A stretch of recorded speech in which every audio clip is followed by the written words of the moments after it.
Ladies and gentlemen, children of all ages, welcome to the Richard Nixon Presidential Library and our extraordinary replica of the White House East Room. We're gathered here for a great treat today with two extraordinary people, and I want you to meet some other extraordinary people, and I'm going to start with the director of the Presidential Library. I'm with the foundation, but the federal government runs the galleries, runs the library, and we work very collaboratively together. And it's my pleasure to introduce Mike Elsley, the director of the Richard Nixon Presidential Library.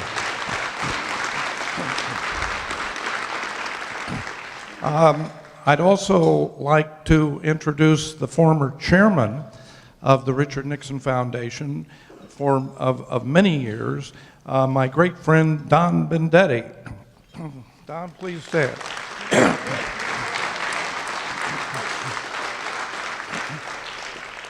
And at this table, where Mr. Bendetti is sitting, these people all knew Richard Nixon and worked with him.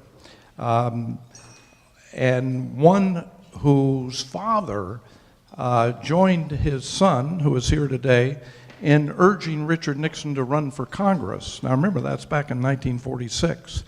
So say hello to Hubert Perry, 101 years old. Hubert.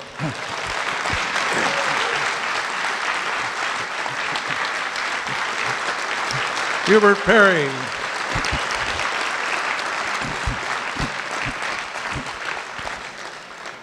And from Whittier, California, our good friend, longtime supporter, one of the original financial supporters of the Richard Nixon Library, Ruth Shannon. Two young ladies who joined Richard Nixon's staff back in the 50s and were with him throughout his political career. A lot of people say, well, I knew Richard Nixon, I worked with him, and I did this and I did that. These two really did it. They were with him throughout his political career, at his side. And I'm always honored when they come. So please say hello to Loie Gaunt, the Assistant Secretary of the Foundation. And Marge Acker, who traveled the world with the president to China and every other place he went, Marge Acker. Now, I want to take advantage of the audience to go through just a few events that we have coming up, because things are always happening here. And on Monday, May 25th, on Memorial Day, a free day, I think it is, isn't it, Chris? It's a free day. Of course it is. I knew that. We have keynote remarks by Marine General Daniel Yu, who's had an extraordinary career with the 1st Expeditionary Marine Force, and we'll have a performance by the Marine Aircraft Wing Band, plus a 21-gun salute. So Memorial Day. On Wednesday, May 27th, we have former CIA Deputy Director Michael Morrell, and you've been seeing him if you watch Fox and other channels too. He has been on television quite a bit lately for his new book, The Great War of Our Time, The CIA's Fight Against Terrorism, from Al-Qaeda to ISIS. That'll be a fascinating story to hear. I've seen him on television, and he was there, and he really knows a lot about what happened and what is happening. On Thursday, June 11th, we have 4-star General Stanley McChrystal, author of Team of Teams, New Rules of Engagement for a Complex World. So he's a very famous Marine, popular. I've been watching him on television lately too. He's got a lot to say about what's going on in the world. Now, we have not just one, but two extraordinary people, as I said earlier. Suzy Welch went to the Harvard Business School. She was with Bain & Company for years. and you know who they are. This is a consulting company that turns companies around and advises companies on how to do better in their products and their marketing and their management. She is a best-selling author on her own with the book 10-10-10. And she's an advisor to her husband Jack Welch's Management Institute. And she also spends a lot of time on animal rights, which will be good news for my German Shepherd Google. She's accompanied today by her successful husband. And when I met him earlier, I said, I've been doing a lot of research on you, Mr. Welch, and I'm fully prepared to talk in detail about your incredible career with IBM. He turned and headed for the door, and I quickly corrected myself. He spent 20 years with GE. He has a master's and a PhD in chemical engineering, and he joined GE in 1960. He went right to work for him. And in 13 years, he was named Director of Strategic Planning. His career skyrocketed, and when he was named chairman, he was the youngest chairman that GE had ever had. And as you know, Forbes magazine named him in the year 2000 manager of the, not just the year, not of the decade, but of the century. So he grew GE 4,000% in value. Now, if that doesn't qualify him for manager of the century, I don't know what would. But we're delighted to have them both. They're going to come up on the stage, and we're going to have a moderated conversation by UCLA Dean of the Anderson School of Business, Al Osborne, who's also a professor there. And we'll turn the program over to him. But please welcome Suzy and Jack Welch.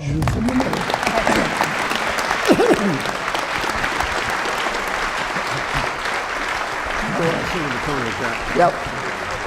Hi there.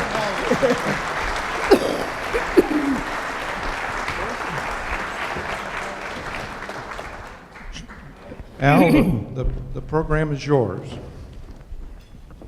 And by the way, we'll do Q&A afterwards, so you might be thinking of questions you'd like to ask. Thank you very much.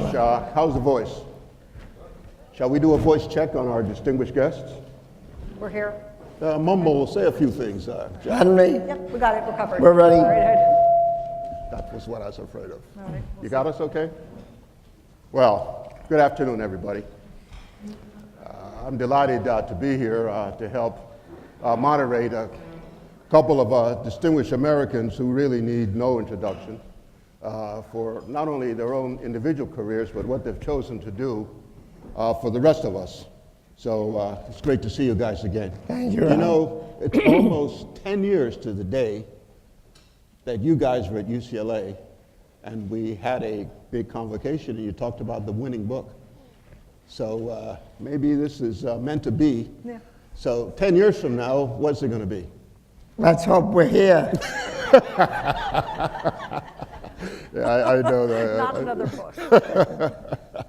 Well, you guys have not stood on your laurels of that book. Instead, you've gone on. Let me just say, I think the book is well written. It's an easy style. I like the way you go back and forth with content and personal stories. And you leave the audience, I believe, and those of us who read it, with some pithy comments to go on. What I'd like to do is see if you can elaborate on some of that with me here today, and then maybe in about a half hour or so, we'll open it up to the audience, who I'm sure would have questions for you. One of your quotes, Jack, is based on a comment by Larry Page, and I want to start there because it speaks with the thing that we all worry about, and that's tomorrow. You quote Google CEO as saying in his TED Talk, "The main thing that has caused companies to fail, in my view, is that they miss the future." How can all of us think about the future given the kind of turbulent and uncertain environment that we live in, not just domestically, but in the world? Well, one of the problems you have in any large organization in particular is it gets inwardly focused very quickly. People start thinking about the politics of the place, the next job, focusing on their own products, their own situation. And one of the real challenges of operating a company is to get it outside itself. You know, absolutely asking yourself before you start every meeting, what is scaring the hell out of you? Why shouldn't you be paranoid at all times? A new product's coming from one side. Somebody else is doing something better than you. Your job is to find out what it is. So there's an enormous task. Most companies start out a meeting with the plan, the program, etc. We've forced everyone to always start. We have 24 private equity companies now. And every meeting starts out with what's happening around you, not what's happening inside you. We don't want to talk about that. So getting companies and getting organizations, this library, compare it to other ones. Are they doing a better job in this or that? Or are you all caught up in your own library? I mean, it's a perfect example of the same thing. And always challenging yourself to compare yourself to the outside world and to predict, if you can, who's going to change what when. But it's a mindset. And a corporate mindset is very hard to break the internal focus, the internal politics, the next promotion, who's going where, how it's working, and you got to crack that. You know, getting outside of yourself and looking outside to sort of predict the future has to be risky business. Give me a clue or two that I can do inside my company. Is there a way in which I can organize? What kinds of things should I be thinking about as a leader now? And we're going to talk about leadership in a second here. To be able to get the folks to look outside, look out beyond themselves, and be comfortable that scenarios are scenarios and they should be able to adapt themselves. I mean, think about how you might have done that. We always use 5 slides to start every discussion in every meeting. And the first slide is, what's the playing field look like? Who's on it? What do they look like? And very granular. The regional manager in Chicago just got transferred somewhere. There's an opening there. We can go in and steal some people. That type of granularity about the playing field. What is happening on that playing field? The second slide is what's happened in the last year from the outside that changed the look of that playing field. Did somebody acquire somebody? Did somebody do this? Did somebody do that? Did they hire some people of yours, a great engineer, a great scientist, or what? And then the third slide is, what have you done in the last year to change that playing field? How have you upset it? The fourth slide is then talk about what keeps you up at night, all night, worrying about what they're going to do in the next year. What could they do to you to get you, to just nail you? You know, Kevin Plank, who runs Under Armour. Under Armour, yeah. And he talks every day, 100% focused on Oregon and Nike. That's all they think about. What has Nike moved here? They moved there. What have they done? Have they hired a person? What's their R&D doing? What are the new fabrics that are coming out in exercise gear, et cetera? But he's got their whole organization just thinks Nike and distribution. Now, what are your competitors done in the last year is the next one. What are you scared to death they'll do? What if they buy this person, or if they buy that company, or if they steal your head of R&D, and then finally the fifth slide is, what are you going to do to jump the whole game? How are you going to get in there and change that playing field in the next 12 months to make it look so much more advantageous to you? So those 5 simple slides, if you start every meeting with those, you get everybody talking about the outside and not the inside. Thank you, Jack. I think those are some useful notes for some of you students who are here in the back room who are thinking about business careers. One of the important things that follows up when you've got people thinking this way, Jack, is who are these people? What is the team? And I know you've both had a lot to say about, we could talk about the game, but in the end, it's about the people who you're asking to execute the game. Can you talk a little bit about how you see the development of people and the nurturing of them in the organization and what they do to be able to fit in to thinking the way you'd like them to do? Sue? Well, if you're looking for this mindset of people who are, who have a strong proclivity to look outside and to be thinking about the markets and the competition, rather than getting drawn into, very naturally, because it happens to everybody, getting drawn into office politics and intrigue, and that's a huge productivity killer and actually really sets you up to fail competitively.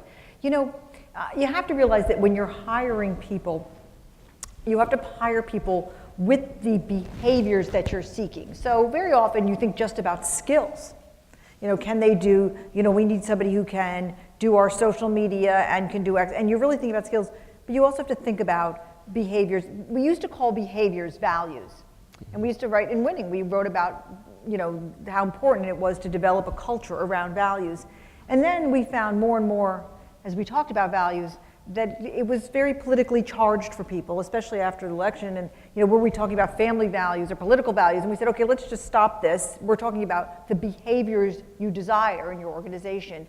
You've really got to make those clear to everybody, and there've got to be consequences for demonstrating those behaviors, both good and bad. Mm-hmm. And so when we talk about behaviors, we're talking about a propensity to have speed, to share ideas, to be innovative, to build people up, and one of those has got to be to have a strong desire to always be looking outside, and to be thinking about what the competition could be doing, but really also, of course, today, how technology could change everything that you do.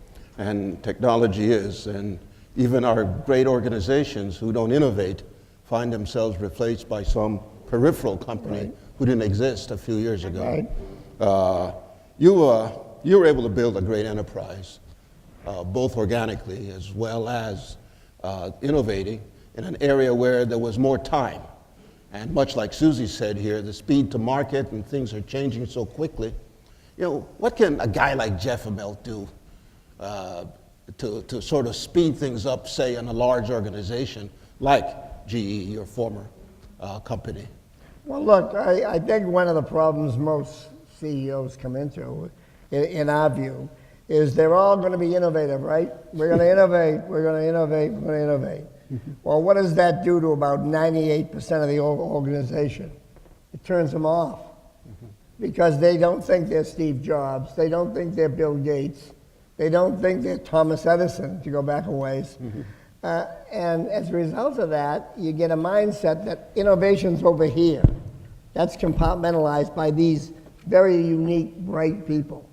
Whereas what you have to do in an organization is to get everyone in the place to understand, find a better way every day. It's not just a slogan. Find a better way every day. Get up in the morning and find out what you're doing and compare it to how you could do it. And look outside, look everywhere to see who's doing it better. I'll guarantee you, somebody's doing something different in your job than you are. And it might be a hell of a lot better than what you're doing. And so it's absolutely, then it becomes everybody's an innovator. Everybody's improving every day. And the incremental improvements are being cheered and celebrated. And you make role models out of somebody in customer service who gets twice the responses that anybody else is getting, or who does something in a factory to change the productivity of widgets, or whatever. But you celebrate every little incremental improvement. And you just get some tambourines and a keg of beer or whatever you need, but make it a big deal. Make small improvements a big deal. Then everybody can play. You don't turn off the organization. That, without question, was the biggest thing that I've done over a lot of years in a lot of different companies, getting every mind in the game. Not saying innovation's over there for the 3 nut jobs we've got here who are innovators. No, everybody's an innovator if you give them the scope in which to innovate in. That's a great point, Jack, because the people operating the business, all of them up and down the line, have a better sense of what's going on with customers, suppliers, and Right. stuff. So they should believe that they can be part of the solution rather than some group up at corporate Right. over their thinking. So it really gets back to the notion of the culture. It does. I mean, I think another thing that slows companies down, not just big companies, but even small companies, is layers. And we were just out in Silicon Valley. What an incredible experience it was. We spent a couple of days at a bunch of companies you all know, Google and LinkedIn, and we spoke to lots of different groups of entrepreneurs. And even though they're young, hungry, modern entrepreneurs, they still have the same desire that happens in corporate America, which is as soon as you get a certain number of people, you put in a layer. And in fact, at one of these cocktail parties where a whole bunch of people were invited, customers of LinkedIn, it just so happened that in the audience was our nephew, Charles, who left a big corporate job to go out and help start something in Silicon Valley. So we were chatting with him before we went up on stage, and we asked him, you know, how many people do you have? And he said, we're up to 300 people now. It's quite a little success story. And we were cheering him on, and then the conversation gets going like this, and somebody asks about layers, and Jack goes right off the reservation talking about layers and how much he hates layers and layers are evil. And then poor Charles is sitting there minding his own business, and Jack cold calls him from the stage and says, Charles, you've got 290 people. How many layers do you have? And Charles sort of proudly says, we've got 3. And Jack shouts, too many! And so, but here they are, poor Charles. Here they are, this young entrepreneurial company, and layers get stuck in. And I mean, I think people are often surprised to find out that when Jack was running G, you how many direct 5. reports? I had 29 direct 29 reports. direct reports. And many companies, when I was at HBR, as soon as somebody had 6 people, we put in a layer. So that's now- something to fight. Yeah. The more people you have reporting to you, the less time you meddle in their job and you do your job. That's one of the big problems big companies have. People get promoted up the vertical ladder and they still do the old job, not the new job.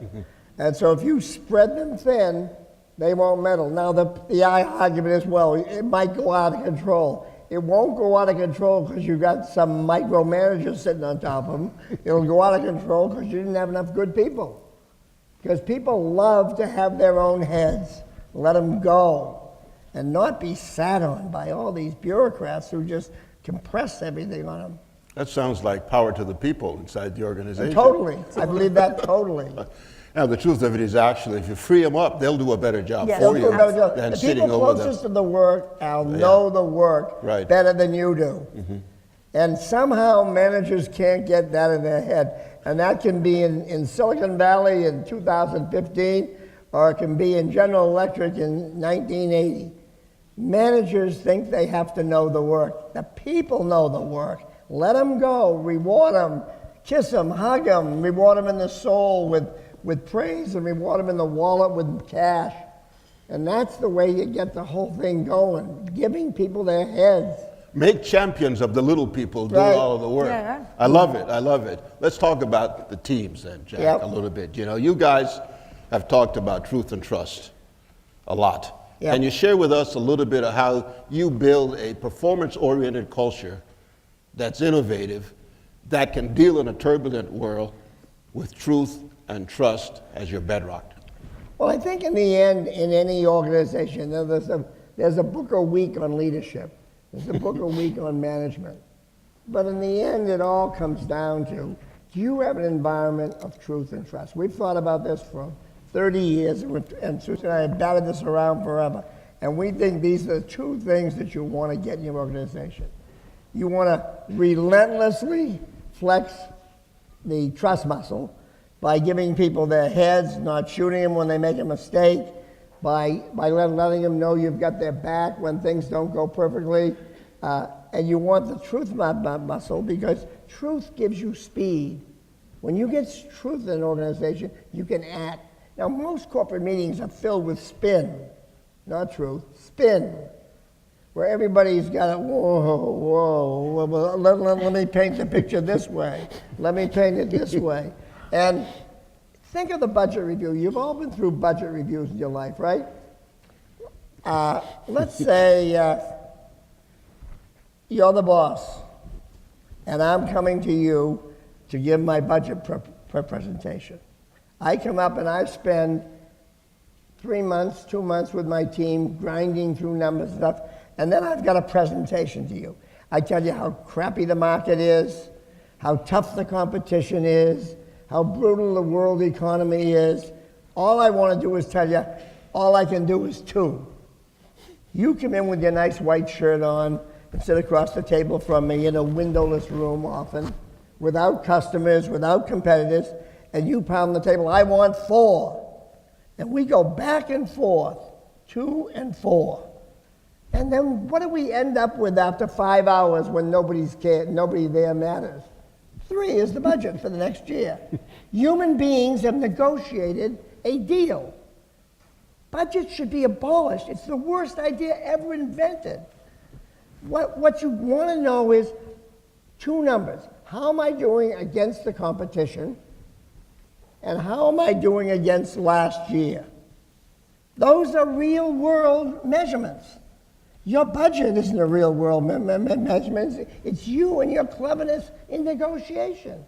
It's an exercise in minimalization. You're trying to do as little as possible. Because if you beat the budget, in history, you get a lollipop and a pat on the head and maybe a raise. If you miss the budget, you get a stick in the eye. So what are you going to get for behavior? You're going to get low numbers, and you're going to be in there like a dentist, pulling teeth, trying to get a little more out of them. If you come in with a thing that talks about what do you need, how much do you need to beat last year, to beat the competition, you're talking about, I want to buy this company, I want to hire 20 people, I want to do this. Then you're making an executive decision to say, no, we can only afford 5. You're talking about growth, opportunity, big. It's not a minimalization exercise, it's maximizing the excitement of the whole place. So you get a stretch number. And if you've got trust in your organization, they know that you will trust them to never make that number that they're proposing, but you'll beat the hell out of what you would have done with a budget. And if there's trust there, you don't have any problem with that. But you've got to have built a long time of trust where you demonstrate when people are reaching, growing, searching, that they get rewarded for doing that, not beating the plan. As we've been on the road, we've been talking a lot about truth and trust and what it is to build a truth and trust culture, what that actually looks like. And, you know, when you say truth, people sort of, you know, tilt their heads like, well, what do you mean? And well, you know, like on just in granular terms, it means that when you have a meeting, there is not a meeting before the meeting where everybody's going to scheme about what happens in the meeting, and then there is not a meeting after the meeting for the people who are in the know during the meeting to decompress it and to share ideas about what happened in the meeting with the people who are not part of their cabal. There's one meeting where truth was discussed and heard. And so we were describing what this looks like, because look, I've been in plenty of organizations where there was all those meetings, okay? And then I think we were in Minneapolis, and I very offhandedly said, you know, when you go out and you speak on the road, very often you're in a setting where you can't see the faces of the people in the audience, because it's a big setting. But sometimes when you're very lucky, you're in a room like this, and you can see the faces of everybody. And I said very offhandedly, after describing, you know, this is what truth and trust looks like, no meetings before the meetings, you know, you trust your manager trusts you. And I said, I think you should all go back to your workplaces today and have meetings with your groups and ask them, do you think we have a truth and trust culture here? And to say that the stricken looks on people's faces, I mean, there was just this look of, you know, horror, as people, frankly, as people realize, like, you know, that's a rare thing what we're describing. So we're sort of throwing off these words, truth and trust, both of us fully realizing how hard that is to achieve. But it doesn't happen by accident. It's incredibly deliberate on the part of the manager and his or her team. You know, Suzy, I couldn't help thinking about the Jack Nicholson movie in which he says to, I believe it's in a litigation environment, you can't stand the truth.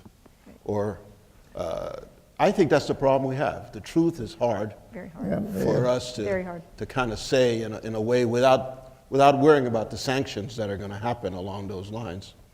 But it seems to me that to be able to get to and in a business environment, that people trust and are comfortable with one another, means somehow somebody has to bring the team together, has to align it. I mean, to get the behaviors and consequences you're interested in, they have to believe in the mission in some sense to be aligned with that common purpose. Absolutely. Can you talk about leadership under those circumstances? Well, look, we have a view of what a leader does in an organization. They give purpose to work. We call it the chief meaning officer. Now, every time we've said this on the tour a lot, people would say, you mean we have a chief meaning officer? No, that's the leader's job, to give purpose. If you think about the Gallup organization, Gallup runs a poll every quarter of 12,000 working Americans. Since 2008, this poll has not found 65% of the people, has found that 65% of the people who go to work are not engaged in the work. Mm-hmm. They're coming in, getting a check, they're not turned on by the purpose, they don't know why they're there, they're just getting a check. Well, that's a terrible thing. If you believe business is a game, and the team with the best players wins, very simply, you can't have 65% of your football team on the sidelines, or 65% of your baseball team staying in the dugout. Well, you can't have 65% of your people at work not engaged. So your job as a leader is to give these people real purpose. Why are they there? Where are we going? Why are we going there? Back to Al's question, the vision. Where are we going? Why are we going there? Real granular. How are we getting there? Those are the behaviors we want. We're going to line those up. And then what are the consequences of getting there? Good and bad. Promotions, raises, you didn't make it, you weren't good enough, whatever. But there are consequences to that. But everybody is engaged. And you as a leader have got to get in the skin of these people. You've got to get them to where they just love what they're doing. They're going to win. You want to be in the winner's locker room or the loser's locker room? Which is more fun? Where do you want to hang? Think about it. And that's the job of a leader. And a leader has to be constantly repeating himself till they gag over what the purpose of the work is. Because you spend so much of your waking hours at work. You can't have people coming in and not engaged and not turned on and not seeing an opportunity and not seeing growth and not having fun. I mean, if you're not having fun at work, you ought to be ashamed of yourself. And we talk in this book about career purgatory. There is career purgatory for a lot of people. They got a boss that's going nowhere. They got a boss that doesn't like them. The company's not growing. You pick the reason. But people have got to be able to define what career purgatory is and how to get out of it. And we talk about this a lot in the book. But you want to get a place where you've created an atmosphere that's like the cool kid's basement when you were young. Everybody wanted to hang out there, right? You want your place to be the place where people hang. And if you've got a place that's dull and boring, and they don't have a purpose, and they don't feel like they're in there to win, shame on you. You shouldn't lead anybody.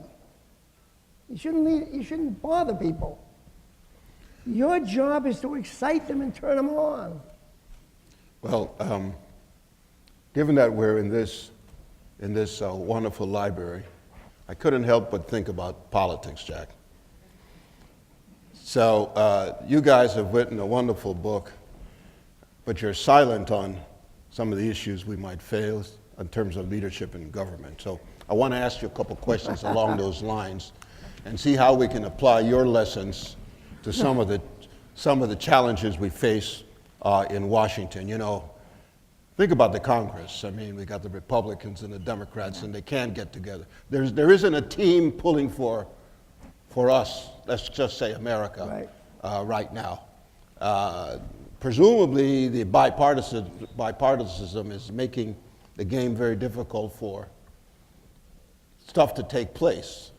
If you were now in charge of the whole enchilada in Washington, and you had to apply your principles, what would you like us to think about that could happen that would maybe stop the kind of blockages that exist in the Congress Every these time days? I have dabbled in government, I've been thwarted. Okay? I stink as a government leader. I've tried, when I retired, I tried to take on the school system in New York and took on the job of training minority principals. And we tried to get a large group of principals, 3,000 over 4 years, trained and moved into the system. Mike Bloomberg and I, the mayor of New York, came up with a plan to get them certified right away within 6 months. They graduated, their families were in the audience. It couldn't be more exciting. 6 months later, we had a reunion. They were depressed, beaten. The unions had killed them. Killed them. Education is busted. I couldn't fix that if my life depended on it. Until we get political leaders who are willing to take the heat and get in there and change the game. But you got one constituent being supported by labor. You got another constituent being supported by other groups. And it's a very tough game. And these principles of a meritocracy, of a generosity gene, of performance-based, you don't deliver, you don't survive, that doesn't work. They got the stamp and they're there. These politicians who come in, they're like a gas pain to the people. It'll go away. It'll go away. It'll go away. And it's just the way it is. And I don't know if our meritocracy thinking is not going to change that. What do you think, Suzy? I think that both Jack and I are constitutionally incapable of having ideas that could work in government because we believe just in candor too much. Yeah. And we seek to find the politician who actually speaks candor and doesn't get killed for it.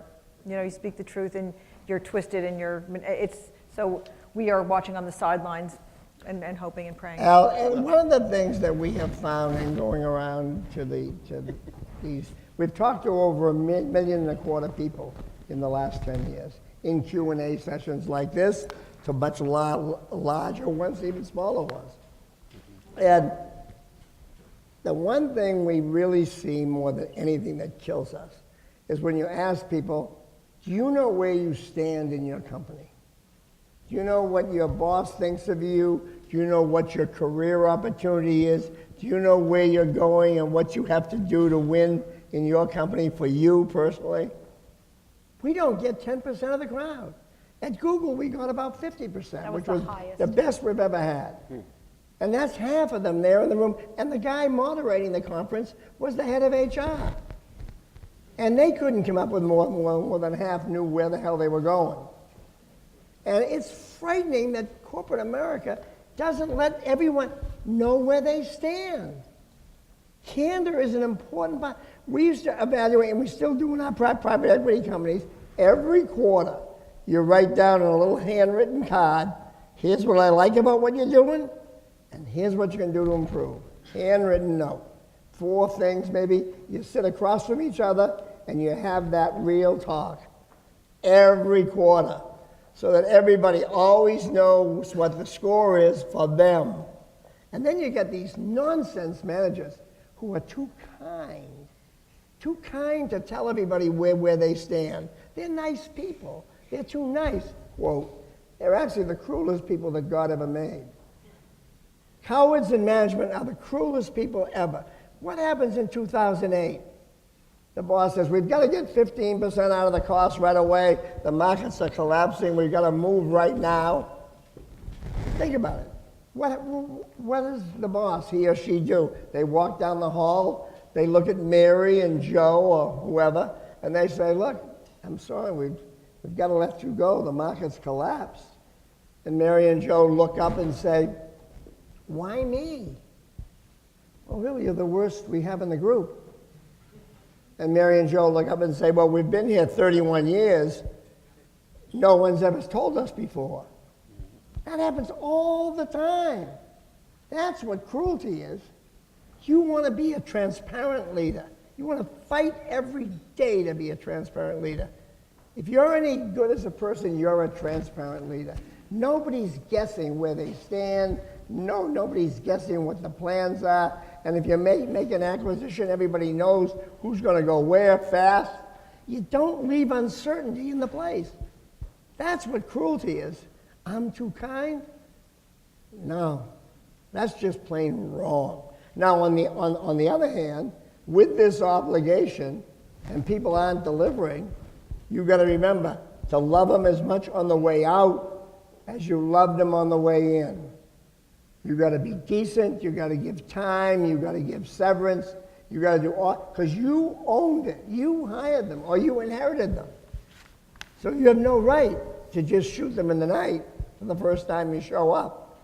You've got to take care of people with great transparency and great decency and be able to explain to everybody why they had to go and somebody else didn't. This is all, if you think about transparency and leadership, those two words have to go together. They have to. And with it, obviously, then you get the truth and hopefully the trust. Yeah. Yes, exactly. So Right. that the team can then Yep. be aligned. Right. You know, teams today are more than just people and organizations.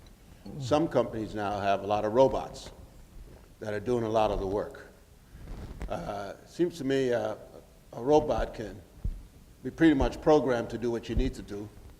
But the question I was going to ask you, Jack, is we see a lot of what used to be good-paying middle income types of jobs that were the basis for being able to afford a home in middle America, going the way, like in manufacturing, the percentages are staggering, where people are being replaced with machines. Do you have a thought on how you manage in a world where you mainly have machines and less people? Now, I'm being a little futuristic here, but we've got some interesting... You've got an enormous challenge of upgrading skills of people. Mm-hmm. You can't leave them skillless, and you've got to have a population that wants to learn. And you have an obligation to keep people current, and we all have an obligation in this room to be current. We have an absolute obligation to stay current on everything, whether it's social media, whether it's a new technology that's replacing you, or whether it's a training course to lead people, or whatever. I mean, that's the reason Suzy and I have built this online school is all about keeping people current.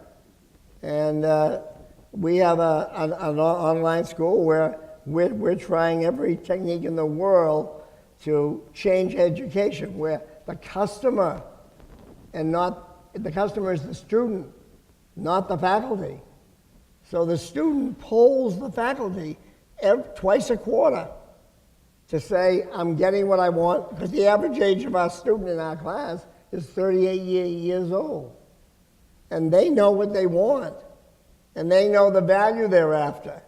So some professor who's not engaged, who's hacking it around, we have no tenure. No offense, Al, but we have... Tenure is a four-letter word to us. It's an absolute four-letter word. And they have to keep performing. And the students rate them. It's a different game. So that's how you're going to change education. You're going to change it by putting the focus where it belongs on student outcomes. And I think you're right, and I'm sure our audience will have questions along those Good. lines. So I'm invite them, because I think you're really doing a very interesting way of bringing technology into a special group of an executive MBA. Right. That's really terrific. But before I open it up to the audience, can I have another question or two to kind of prime things? Yeah. Okay, very good. Thank you. Because I really do. It's your show. I do really think the question of career assessment is really important, and I do know you're passionate about the notion of being able to have your area of destiny. Suzy, could you talk a little bit about how that plays out and how you've seen that work? Over the past 12, 15 years, wherever Jack and I go, we're asked questions about career and how do I manage my career. And people are, they have big questions about strategy and competition, but really people are desperate to know how to manage their careers better. And we've always been trying to think about ways to answer. Even in a crowd like this where people are very gainfully employed, there are going to be people who would approach us afterwards and say, I don't know if I'm doing the right thing with my life. I'm not particularly happy. I'm working and I'm making some real money. So a few years ago, actually, Jack and I were at church and there was a visiting pastor and he was talking actually completely about scripture, but he mentioned this term area of destiny, and it got us into a conversation about what would be an area of destiny professionally. And so we have a construct which we have now tested out for 5 or 6 years, which we like a lot around career management, and it goes like this, very briefly. If you would imagine your life as 2 superhighways, and one of those superhighways is what you are uniquely good at, what you're better at than most people. It could be writing, it could be making strangers feel welcome, it could be solving a certain kind of math problem, you know what you are uniquely good at, and so do the people who are close to you. And then on the other superhighway is what you really love doing. Is it traveling? Is it being with people? Is it being alone? Is it reading? Okay? And if you intersect what you are uniquely good at and what you love doing, you create a piece of very rich and abundant real estate, which is your area of destiny. And what we urge people who are young and even people who are along in their careers excuse me, okay, to do is to build their careers in their area of destiny. Now, sometimes this is quite easy, okay, because you can get there quickly and there's money in your area of destiny and so forth. Sometimes it's a little bit harder. We know from one of Jack's private equity companies, a guy, he was a very successful executive in a car rental business that Jack's private equity company owned. He was making $600,000 a year. Like I said, he was very talented, but we knew him well, and he clearly could tell he was in complete misery. Because first of all, he lived to get out of work. Because why did he want to get out of work? Because he wanted to go for a run or he wanted to bike. He was a triathlete. He was a biathlete. He was constantly creating things in his office like kale drinks. And he was just about his athletic life. And here he was 60 hours a week as a business executive in a car business. So one day he comes in and he says to Jack, I'm blowing the whole thing up. Moves his family across the country, 45 years old, and gets a job as an executive in Equinox, the fitness company. And he finally got, at age 45, with a big pay cut check, into his area of destiny.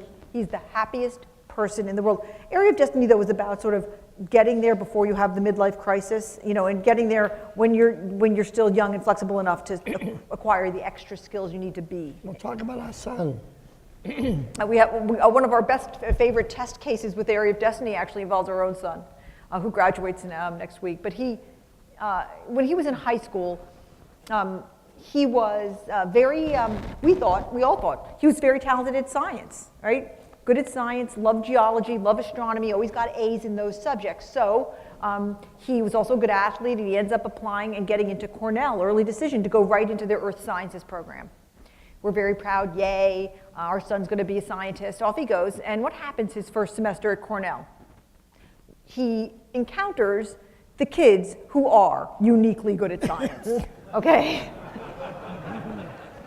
The kids from Pakistan and India and China and Canada, whatever, the kids who were really good at it. So he comes home for Thanksgiving, and he is shell-shocked. I mean, that is the only way. This is a kid who's not really ever seen an A-, and he is like, he cannot believe what's happening in his science classes. And, we were worried. We were very worried because he was very upset, and we thought, uh-oh. And his biggest problem was, he said, if I want to go on and be a geologist, it's not 4 more years of this. It's 8 more years of this. And we were like, uh-oh. So he actually did have a skill that he was uniquely good at, very uniquely good at. And we had always thought it was just his hobby. And what it was he was very, very good at identifying which music acts, which rock and roll and indie and acts were going to become famous. Like, he would predict Grammy winners 5 years before they won. He was really, and he had a radio show, and he had this thing we've later come to find out he's got this special thing called an ear. So we said to him, why don't you get a job in the music business for the summer? Let's check this out.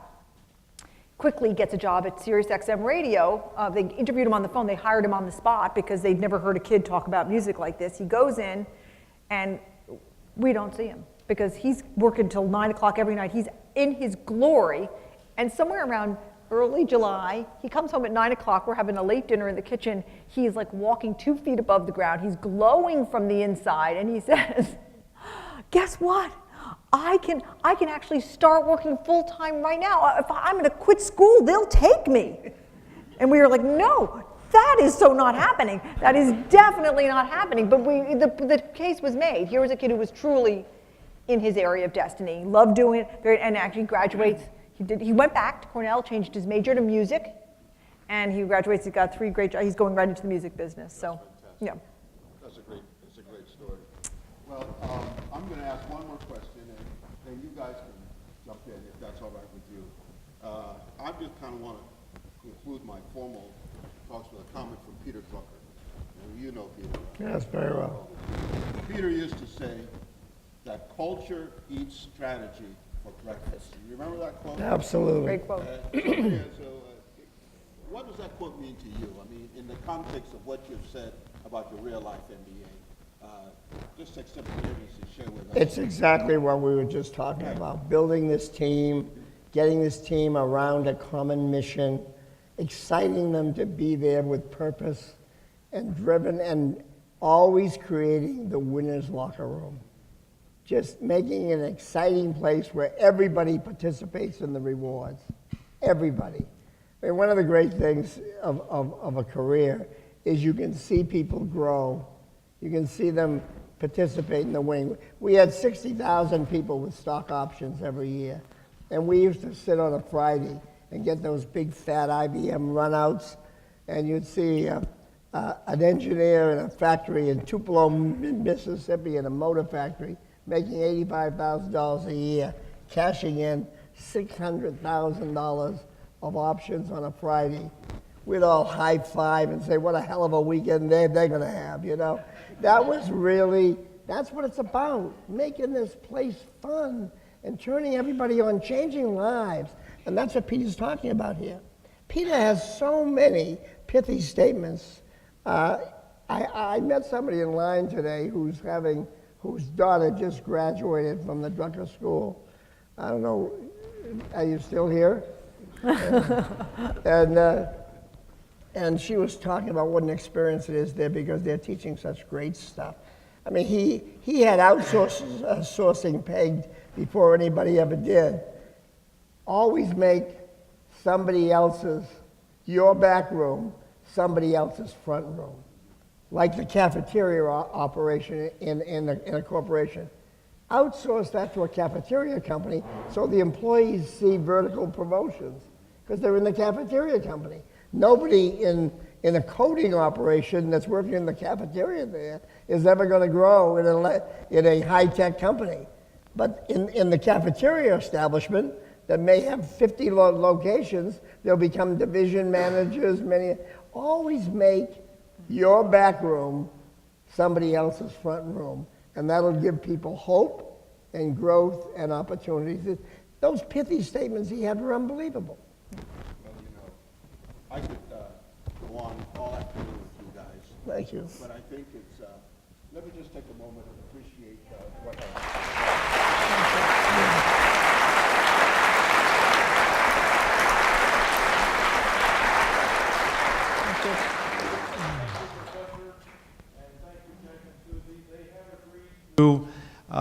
Thank you. They've agreed to a few questions, so I'm going to come among you. If you have a question, please stand, and I'll come over, as I'm going to do right now, to this gentleman. And if you would state your name and the question. K.V. Kumar, Mr. and Mrs. Welch, I have a question. I have a great concern that what our country is going through. 3 concerns. One, we have a 51% 51% on welfare. The second one is the currency situation. What's going to hurt us in the future? In 2008 and 7, 8, 9, it was banking and real estate. Now it's currency. And the third one is, the way we are handling our affairs in Washington. What can you tell us, sir, what we should do? Well, on the currency subject, we have to be extremely careful in an interconnected world that you can't do arbitrary changes in interest rates and other things. For example, right now there's a lot of pressure on Janet Yellen to increase rates. Well, you can be sure of one thing. She increases rates, the dollar gets stronger, and exports get tougher, and all export-oriented businesses get hurt. You can't unilaterally move on any of these subjects anymore, and you can't react to local pressures to do it. It's a global world, totally interconnected, and I guess the world is really flat. Hi, Christian Johnson. I see a lot of other young faces in the room, whether they are graduate students or maybe young professionals launching their careers. First, thank you for sharing a lot of your expertise and advice, but maybe out of all of it, for both of you, what advice would you give your 25-year-old self, or maybe your young 30-year-old self? We have 4 children who are all in their 20s, and so they very unfortunately have to hear that advice over and over and over again. In fact, last night we were having dinner with our daughter in Los Angeles, and she's in the entertainment business, and we went completely crazy on her talking about gossip at work, because she works in a pretty gossipy place, and we were screaming, don't gossip at work, don't gossip at work. But I think that that's just one of the many pieces of advice. I think that, maybe I'm wrong, we both give the same piece of advice, which is over-deliver. Over-deliver. You're so often taught, you're taught in school to raise your hand and give the answer. They ask, okay, do the homework, you hand in the homework, and that's it. And when you get out in the real world, you have this bucket of cold water dumped over your head. That's not enough. You got to look at the assignment, decide how you're going to make that assignment bigger and more interesting, where you're going to raise up the intellect of not just your boss, but of the whole team. And so you've got to really get very expansive, everything. Don't worry too much about your career, because if you are over-delivering in your job, your career will take care of itself. That's our overriding piece of advice. Very good advice. A young UCLA MBA student. Yes. Hi, that's loud. I'm Dan. Thank you both for coming, and thank you, Al, as well. So since you both are now stakeholders in the higher education space, obviously you guys have priced your school at a much more competitive rate than some of the other top programs. But I'm just curious, in all this talk of the future, how you both view the ceiling for higher education pricing, and also just where you see that going, because as someone who's got a lot of debt that I need to pay off very soon, it just continues to rise.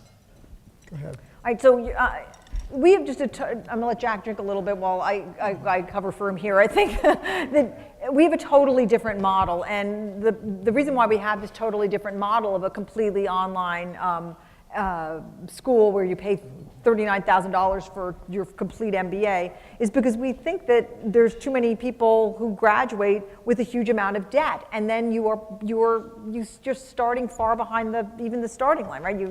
One of the reasons why I went to Bain out of Harvard Business School was because if I had gotten a certain GPA, which I broke my neck to get, they relieved me of all my debt. Debt was my driving, career decider at that point. And it's too bad that too many people are just driven to certain careers and jobs because of debt.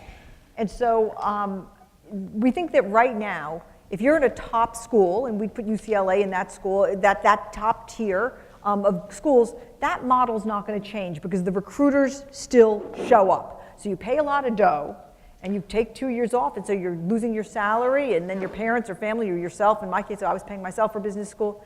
But then the recruiters come, and you get a job, and you get going. It's the schools that are in the tiers that are not named schools. It's the state schools, it's the no-name schools, where you go and you pay a lot of money at one of these private institutions for your MBA, and no recruiters show up. That model will not stand, and we think there's going to be a gigantic paradigm shift where many of those schools in 10 years are not going to be around. Look, we believe that the whole education system has to change. This model is busted. It takes 10 or 11 years to become a doctor. That hasn't changed in 50 years. High school takes a certain amount of time. Technology is changing everything except education. It's still being done the same way. The professor boffs out the information, the student regurgitates it back at the professor, and you graduate. I mean, that is how it works. All right. Which Sorry, Al. So, no, we believe the model has to become more cost effective. And online education in some form or another has got to be that. Part of it. I get criticized sometimes because the school we're involved with is tied to a for-profit school. And for-profit schools have a little bit of a smell to them, you know, in some areas. The facts are, why didn't you give $15 million or $20 million to a leafy campus with high prestige and have your Jack Welch Management Institute there? I'll tell you why I didn't. And you get a nice sign over the door saying Jack Welch Management Institute on this leafy campus. If I tried to change something or do something online and try and change curriculum, all hell would break loose in the committees. The education committees would all be jumping up and down, having a hissy fit over the whole thing. And if we're going to change, we're going to have to change how we do it. It shouldn't be the same as it was. What is the one thing that haven't changed? 4 years of elementary school, 4 years of high school, summers off, 4 years of college, graduate school. It hasn't changed a bit. They talk about change in these schools, but they don't change. That's a fact. Now, you can all get upset with that in this lovely atmosphere, but I mean, we got a problem. Too many middle-class people are being priced out of education. And it's a bad deal to send these kids out loaded with debt. The debt bomb, you talked about the real estate bomb in '08. The debt bomb in college is going to be another big bomb. It's right in front of our eyes, and we're going to sit and go, what? I have to say something. No, give him the mic. But the reality is, Jack is right. The model is broken.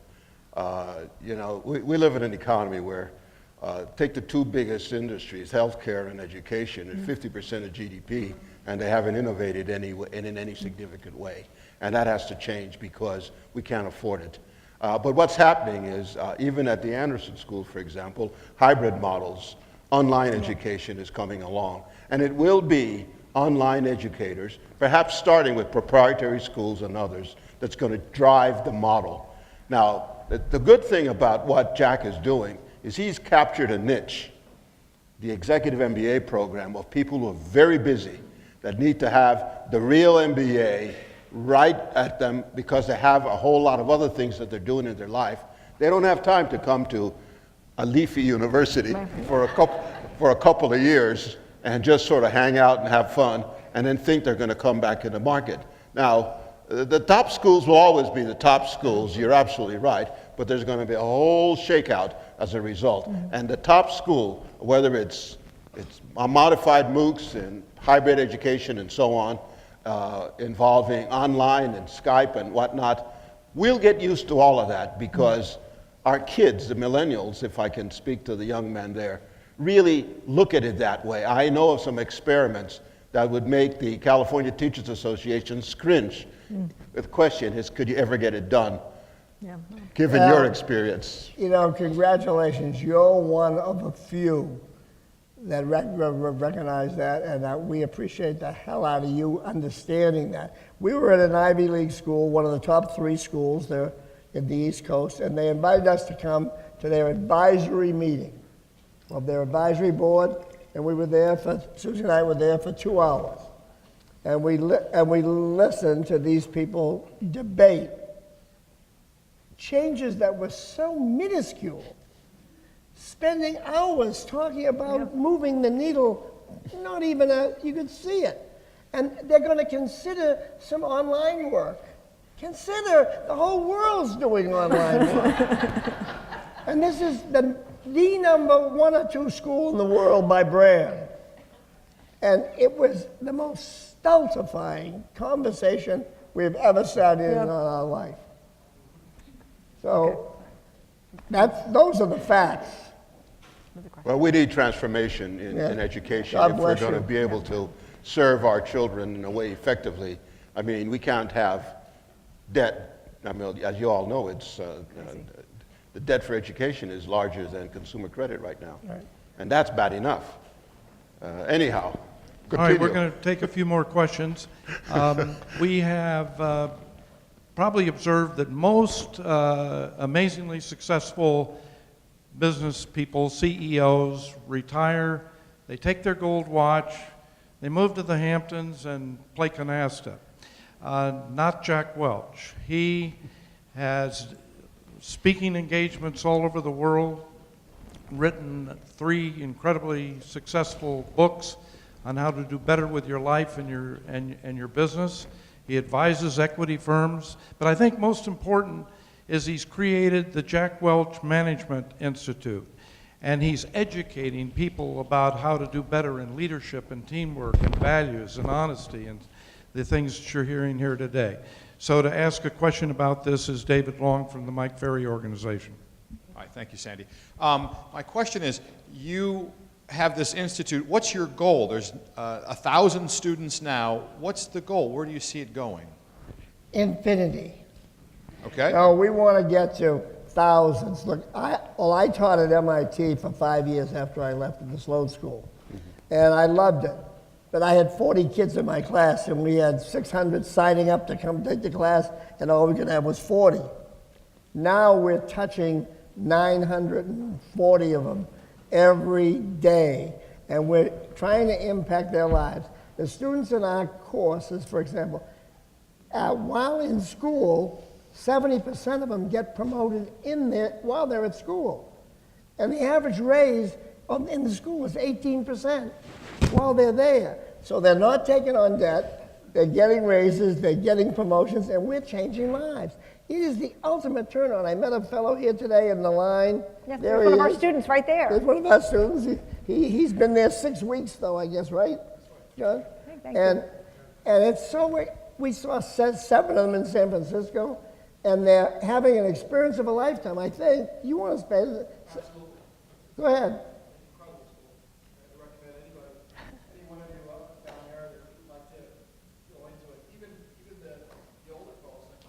Excuse me, I'm sorry. Jump in on it. It's never too late. It's never too late. It's a great school.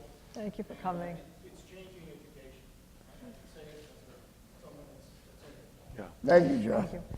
Many of you are members of YPO, the Young Presidents Organization, I'm sure, and the next step up from that is the World President Organization, and the Executive Director, Mr. Webster, a former Executive Director, would like to ask a question. Jack, we talked briefly at lunch, and you asked me to save my question. I wanted to get your take on what was going on at GE Capital. That was your baby when you started it. Yep. And I know it's up for sale. Yep. And how do you think the people are being handled, and how did you think that? Well, I think that's the question that we have to see how they're handled. I believe they're being handled very well. We've seen them around the country. We're talking about GE Capital GE disengaging from GE Capital. Well, GE is the only company that's in the original Dow Jones that's still there. Everybody else is blown up. And they've stayed there because they've had people running it over a lot of years that changed with the times. Well, financial services right now is horrible. You got Dodd-Frank, and the worst thing can ever happen to you is SIFI. Anybody ever hear of SIFI in this room? SIFI is when you become a significantly important financial institution. That's like putting a gun right down your throat. And you love this significantly important institution, but you end up with 60 regulators there looking at every deal. Regulators are actually flexing their muscle to a degree never seen before. They're actually asking people who are managing organizations to predict the bonuses for next year's performance. So they have that in their hands. as they talk to all the people in the organization. These are regulators. They've been infiltrated every corner of business, but really financial services.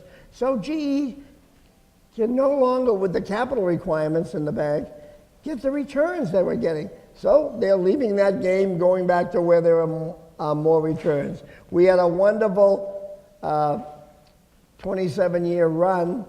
We took it from nothing to a huge corporation, and now we're going to sell off the assets to people that will not be siffies, and they'll be able to manage those assets much more effectively than we could. And the question, perfect question, is how are we treating the people? So far, all I've heard everywhere we've been, they're treating them very well. Lots of time, they're being taken by the new organizations, and it seems to be going very well. We'll see at the end, but that is the question.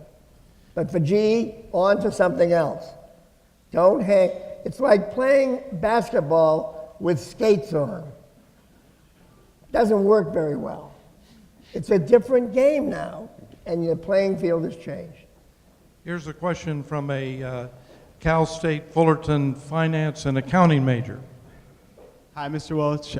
Thank you again for your time. This is a question from my table here. It is becoming more and more commonplace for companies to rely on telecommuters rather than having large in-office workforces. Do you expect that trend to continue or reverse course as we saw Yahoo do? Yes, we actually have a whole chapter on this in the book. We have a chapter in the book called Geniuses, Tramps, and Thieves about the 3 new types of employees that managers have to deal with. Geniuses being the people whose work you don't understand. You know, it used to be that you would be promoted in an organization, and by the time you got to the top, you had done the work of everybody below you. Like when I was made editor of HBR, I had done the work of everyone who was working for me. That's the way it used to be.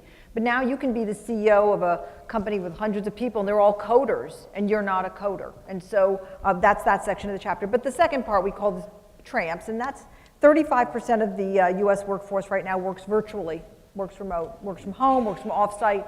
And that's a challenge for managers. And the main thing we talk about, this is a part of the economy. We don't think it's appropriate in a turnaround situation, but if it's not a turnaround situation, it's just as a manager, it's something if you don't deal with it deliberately, using every piece of technology at your disposal, including the telephone, to continually connect with your virtual workers, it's gonna not fall apart. It will bump along, and you won't harvest everything you can from those situations. So we do think it's here to stay, and we do think managers have to put it right in front of their noses about how to manage it most effectively. And we give some, I think, some very good examples in the book on how to do that. And the final The one. last group, and just to finish off that chapter, we talk about thieves. thieves. And we're not talking about actually the people who steal from you, because that number is actually glancingly small, and organizations have ways of rooting those people out. But we talk about the really big thief in organizations today, and really since 2008, and that thief is fear. Right. That's fear. Fear and people being scared of their jobs, scared about their company vaporizing, their industry vaporizing, and as a manager, you must actively manage fear. And acknowledge it, face into it, talk to your people about it. Sometimes there's reasons to be afraid, but you've got to talk about it. Okay. Thank you, though. Hello. First of all, thank you so much. I really enjoyed your discussion. I'm Leanne Klein. I have a nonprofit, STEM Advantage. You talked a lot about the importance of technology. So what are some of your thoughts on how we can encourage more women and underserved students, especially African American and Latinos, to pursue careers in science, technology, engineering, and math, especially since they're playing with technology from the time they're small, their phones, their iPads, or all these devices, and yet we don't have enough women and underserved students pursuing careers. Well, we have, all of us are involved in a series of STEM programs in every town we're in. I mean, every local organization is trying to, junior achievement, other places are trying to get STEM courses in front of minorities, women, et cetera, to expose them to that. And you're seeing real growth. I mean, real improvement very rapidly. I mean, it is never as fast as you'd like, but it's real. And companies see a real obligation to focus on STEM education. But back to the point that other fellow asked about education. One of the worst things you can have in an online education program is you stay up all night, you work on your paper, and you send it in. And the teacher writes, "Nice job." You've got a runny-nosed kid, you've got 1,000 other things, you've got your job and everything else, and the faculty isn't engaging.